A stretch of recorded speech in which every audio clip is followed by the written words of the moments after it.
welcome back. Hit that subscribe button, please. Do me a favor. Getting into today's video, a little bit of a vlog, help you guys out buying cars. Those of you that find yourself in a situation where like you're going to need to buy a car this year, even though the prices are crazy, there probably are still some good deals to be had. Like I was at the dealership today getting an oil change, and especially if you have a trade, man, they will wheel and deal with you. I still don't know if you're going to get a great deal, but it is what it is, man. So the big point I wanted to make today was to kind of talk about finance and how to make that situation a little bit easier for you. Full disclosure, disclaimer, like this is not financial advice. Like you definitely don't want financial advice from me, okay? I'm not going to help get you rich or something. I'm just telling you like what I've done to buy cars in the past and how, kind of the tactics and the strategies that I use to broker deals for myself. Do all this at your own risk, do your due diligence, do your research, figure out what's best for you. Make sense? Cool. So let's get into it. The first thing that I want you to do, it's a very simple math problem, okay? Because a lot of people don't really understand the whole financing thing. Let's be clear. Probably the best way to buy a car is with cash. Save up enough money so that you can afford the car you're buying. That's probably the best advice, okay? But if you're like the rest of us and you can't save up that much money, but you still want to get behind the wheel of your ride, you gotta be a little creative. So, a lot of car salesmen use the tactic of oh, you're looking for a car. Hey, how much per month do you want to pay? Don't fall for that, man. That's not good. Because a lot of times what they'll do is they'll put you in an 84-month loan with a super high interest rate. That is bad news, dude. Don't do it, okay? So what I always like to kind of start out with is if there's a car I'm interested in, I just do a very, very simple math problem. Now, this doesn't take into account dealer fees. This doesn't take into account taxes. I'm going to talk about that in a second. License fees, all that stuff. But let's just say you're looking at a car that's $20,000, okay? Now, let's just say, and this is probably not going to happen. First of all, you're not going to find anything for 20 grand. But second of all, you're probably not going to find 0%. But let's just say lightning struck you and for some reason you get 0% on your money. You have credit that's better than excellent. So just take your $20,000, divide that by 60 months, okay? And that's going to give you a ballpark figure. It at least gets you in the neighborhood to see what you might expect to pay per month for that car. Now, I generally don't recommend going over 60 months, maybe 66 months. That's 5.5 years, okay? You may be really sick of that car by that point, and you don't want to end up upside down. But sometimes if that can bring the payment down low enough and, and the interest rate isn't too bad, maybe it's a good idea, pay a little extra per month and that'll help you. But generally my rule of thumb is on any relatively expensive vehicle, meaning $20,000 or more, 60 months is kind of my rule of thumb. So a $20,000 car at 0% would be $333.33 per month. Got it?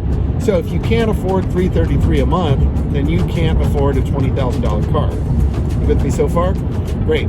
Now, if you say, oh, $333 isn't bad, I can afford that. Cool. Now, the next thing I do is I'll usually add $3,000 to $4,000 to $5,000 in taxes and fees. Just ballpark.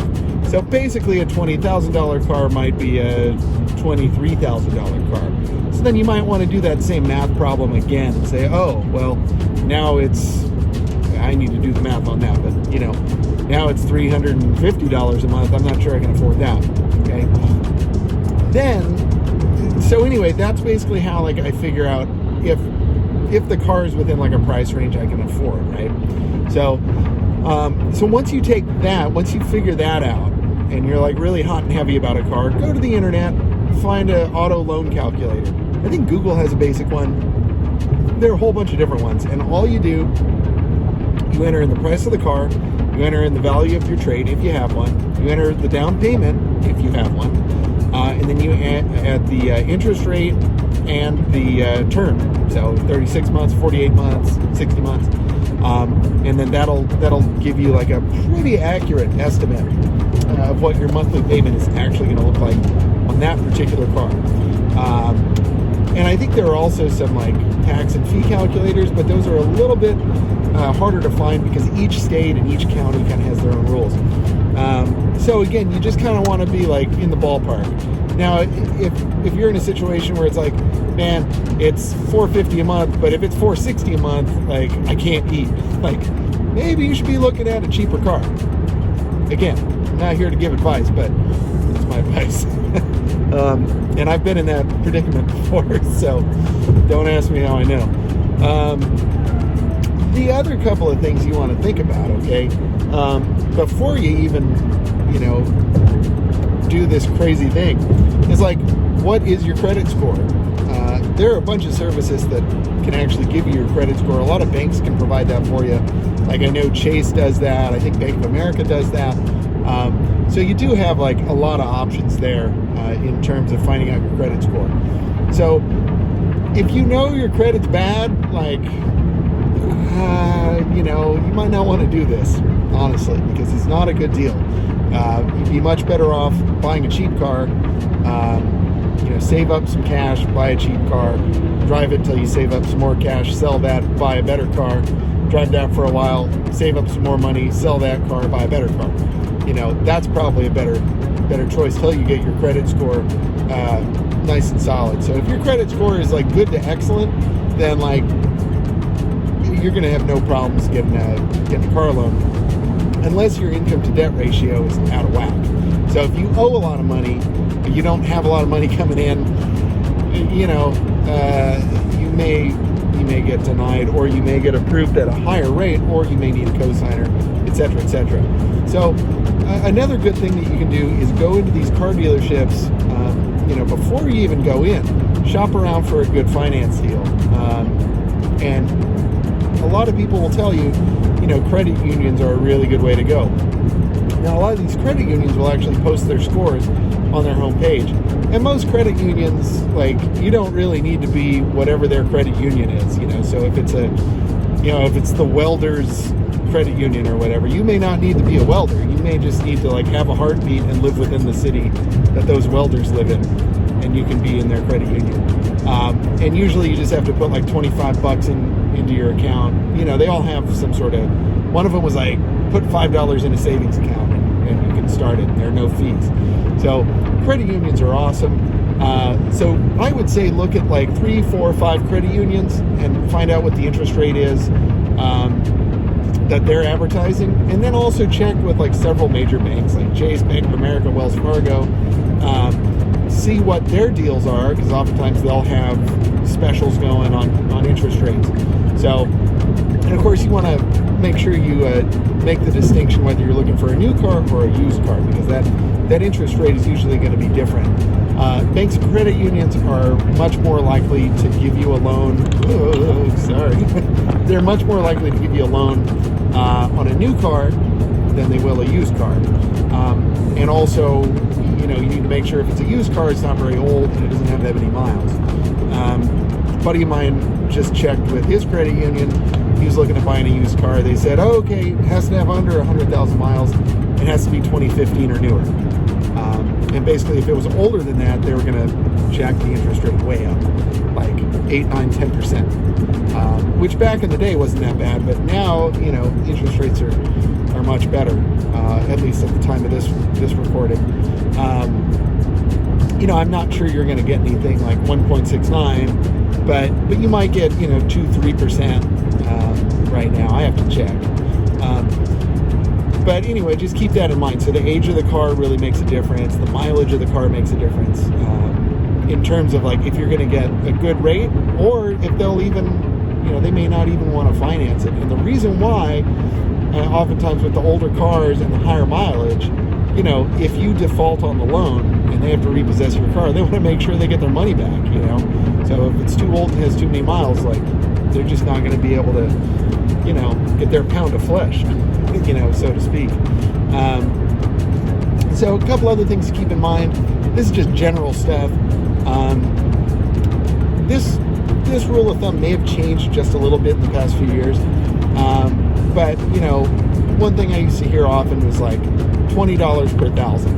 So, you know, if you're looking at a car that, say you were all set, if there was a certain car you were going to buy, it's going to be like $300 a month or whatever, and you found out it's going to be, you know, $1,000 more on top of that. So that might make your monthly payment $320 instead of $300. You know, you get what I'm saying? And again, those are not exact numbers, but at least it'll give you an idea. When you're talking to these salesmen, don't let them confuse you with like, oh, well, you know, what would you really like your monthly payment to be? Like, well, dude, I want my monthly payment to be zero. like what the heck kind of question is that? Like, I want to pay as little as possible for this car. I want you to pay me for the car. So that's kind of the deal. Also, like with a down payment, figure that into your equation. Sometimes a down payment is very helpful. Sometimes a down payment doesn't make much difference at all. You know, sometimes it'll change the monthly payment by like $5, $10, you know, and you just go, yeah, I think I'm just gonna hang on to that money.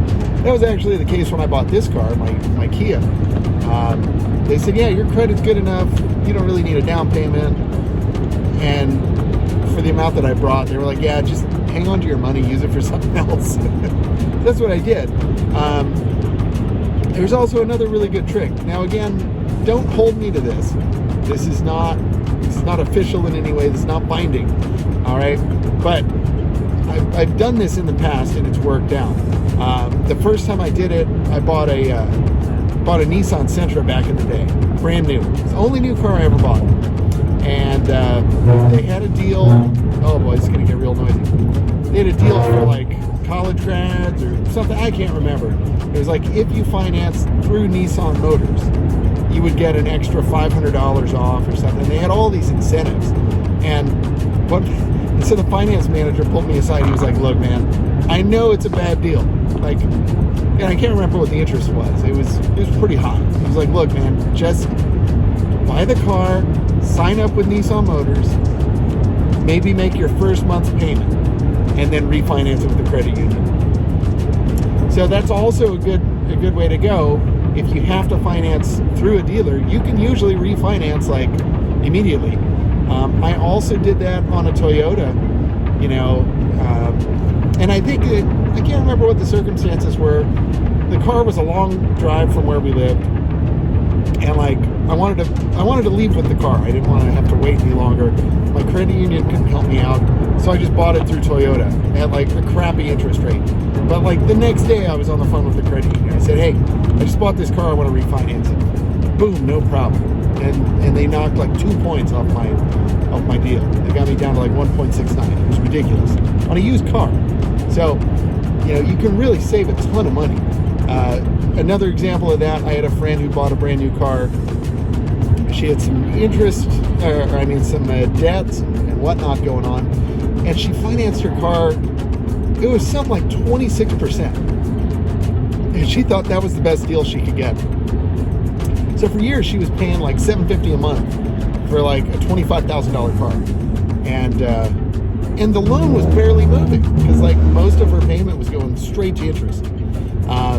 So I said, hey, you know, like, did you ask a credit union or another bank or anybody about like a better deal?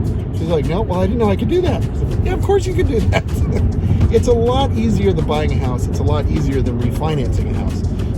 Usually you just have to show like 2 months pay stubs, like proof of income. Sometimes you don't even need to show that. Like if they run your credit, they see it's good, they're like, yeah, it's fine, no big deal.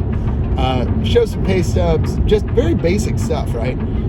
So, you know, I think moral of the story, keep your credit score high if at all possible. Pay the bills that are going to like keep your credit score high, and that's going to help you, you know, ultimately get behind the wheel of what you want for less money. Certainly less money over the long term. I'm not a big fan of doing down payments on cars. I like to come in with zero down. Because I just don't want to be out the cash, man. Like, there's other stuff that comes up, you know, like car repairs and home repairs and, you know, medical emergency stuff. You know, I want to have a cushion if I can, and buying a car can eat into that cushion, you know, unless you've already cushioned for that, plus you have a good down payment, then, like, you're golden, man. So just keep in mind, like, the more money you can come in down with, the lower your monthly payment's going to be. You know, but you're not going to necessarily get a better deal on the car by paying cash. That used to be kind of the case. Well, what if I pay cash? I don't think that matters as much anymore. But still, if you have more down payment, that's awesome, because that's just going to make, you know, that's going to bring the total of the car down. So whenever a car salesman is saying, like, how much you want to pay, you know, what's your monthly payment, just say, I don't want to talk about that. What's the price of the car? What is the price of the car? And then they'll probably say, well, I don't know. Let me talk to my finance manager. It's like, just give me the price of the car or I'm leaving. You know? And that happened to me, you know, at a dealership. They took me for a test drive, and the guy was like, so what do you want to pay? I said, how much is the car? He's like, well, let's talk about that later. How much do you want to pay per month? I'm like, well, why can't you tell me how much the car is? Well, you know, it's a really good deal. I was like, well, that's great. How much is it? And, like, he would never give me a straight answer. And then he tried to make me feel guilty about taking a test drive. He's like, well, you know, bro, there's no such thing as a free ride, you know. Like, you can't just come in here and drive our car. I mean, it was bad. And you know what? I'm going to put them on blast today for all 250 of my subscribers. Sunrise Ford, you guys suck. Of course, that was like 14 years ago. I don't mean to hold a grudge, but that was crappy, you know. Sunrise Ford in North Hollywood. There, I said it. Although it was really funny. As an aside, and I know this is probably more than you wanted to know, but if you made it this far, I'm telling you, I'm looking at you, Casey. It may be Colby, and maybe Mom and Dad. So like, I still remember my salesman.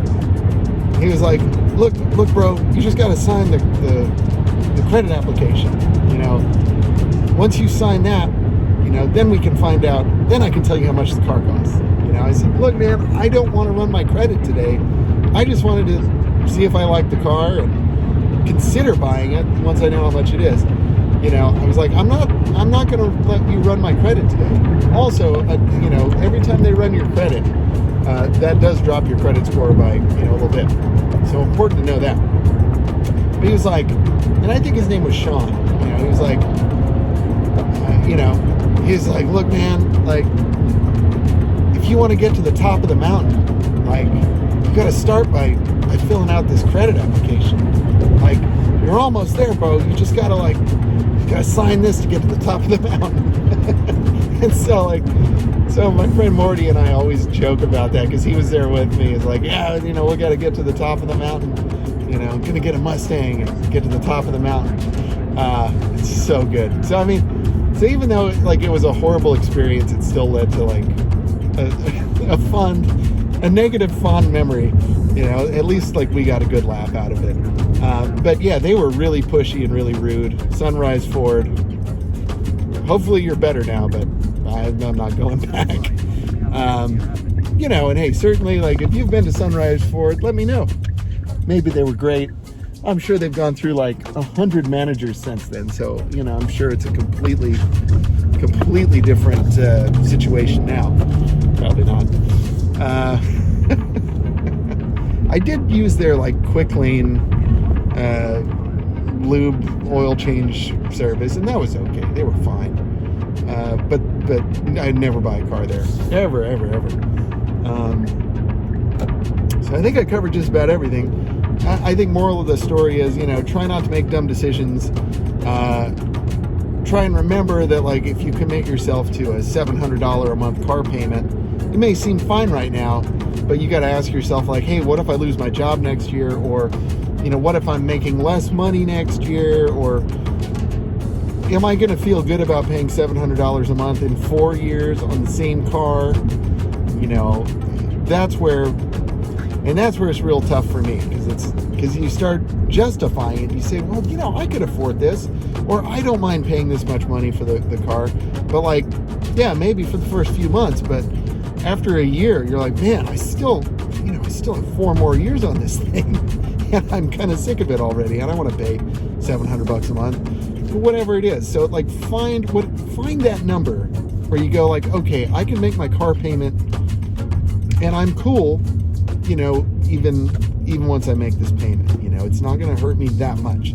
Or I can work an extra job and do these hours and I'll be able to make my car payment. You know, so just, you know, try and just like live within your means and, you know, drive within your means. And I'm the biggest offender of not doing that at times, but, you know, I'm older now. I've learned a little. I've done this a bunch of times. Again, not a professional. I'm not a financial guru. I'm not smart in that way, but I do know how to buy. I've bought a lot of cars, you know, just for myself, just for fun. Not any kind of a dealer situation. But I've owned, you know, somewhere near 25 cars since I started driving, you know, which I think is a good amount of cars. A lot of them have been cash. They've been cheap, hoopties. But, you know, I always kind of have one nice car, you know, certainly a dependable car, as a lot of my work is independent contractor based. So I end up driving, and I need something that's going to get me there without issue. So having a modern, dependable car is important to me. Or an old, dependable car. I don't know. Okay, I'm rambling now. I hope this is helpful. I hope you enjoyed it. Those of you that made it this far, I thought this was going to be like a 6-minute video, and I see I've already made it to like over 20 minutes. It must be, it must be the drink here. And you can hear it's empty. So I certainly appreciate you hanging with me. Let me know if you're buying a car right now. Let me know what happens. You know, I'd love to hear about all the wheeling and dealing you did. And just remember, when you go to a dealership, have backup financing worked out. They may be able to beat what you've got, but at least it's good to know kind of where you stand. A pre-approval really does help. So if you're pre-approved with your credit union, that can just make it all the more easier, and it gives you a little bit more room to haggle and whatnot. Anyway, folks, thanks again for watching. Thank you for subscribing. Thank you for liking. Thank you for the comments. I will see you very soon in the next one. Take care. Bye.